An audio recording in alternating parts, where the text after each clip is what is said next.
नमस्कार मित्रांनो, भरपूर कस्टमरची रिक्वायरमेंट होती की टेक्नो स्पोर्ट ब्रँड मध्ये जॉगर पॅन्ट आणा. आपल्याकडे जॉगर होत्यात पण विदाऊट रिब वाल्या होत्या. तर भरपूर कस्टमरची होती रिक्वायरमेंट की अशा मी वेअर केलेली अशा रिब मध्ये आणा.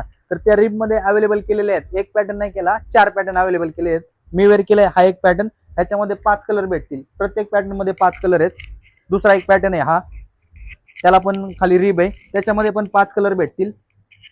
हा एक पॅटर्न तिसरा, त्याला साईडला पॉकेट येईल, त्याला पण खाली रिब येणार, ह्याच्यामध्ये पण 5 कलर. तसाच हा चौथा पॅटर्न, हा पूर्ण प्लेन येईल, साईडला 2 पॉकेट येतील, खाली रिब येईल, ह्याच्यामध्ये सुद्धा 5 कलर भेटतील. खूप छान आहेत. ह्याच्या व्यतिरिक्त विदाऊट रिब जर कोणाला पाहिजे असेल, प्लेन मध्ये साईड पॉकेट सगळे आहेत, 6 पॉकेट 4 पॉकेट सगळे अवेलेबल आहेत आपल्याकडे. त्याच्यामध्ये T shirt, half full, sando, jacket मी वेअर केलेत असे. कॅपवाले जॅकेट मार्केटमध्ये कुठेच नाही आपल्याकडे. विदाऊट कॅपवाला पण आपल्याकडे भेटेल. अंडर गार्मेंट्स पण आपल्याकडे भेटून जातील. पाहून घ्या, टेक्नोचे अंडर गार्मेंट्स आहेत, खूप छान आहेत. सगळी क्वालिटी सगळी व्हरायटी भेटून जातील रिजनेबल रेट मध्ये. कोणाला पाहिजे असेल बिंदास शॉपला व्हिजिट करा. प्रत्येक आठवड्याला नवीन आपल्याकडे स्टॉक येत असतो. जे नवीन येतं ते टेक्नोमध्ये ते आपल्याकडे फर्स्ट टाइम येतं. जर तुम्ही एकदा शॉपला समोरासमोर व्हिजिट करा, असंख्य अशा व्हरायटी पाहायला भेटतील तुम्हाला.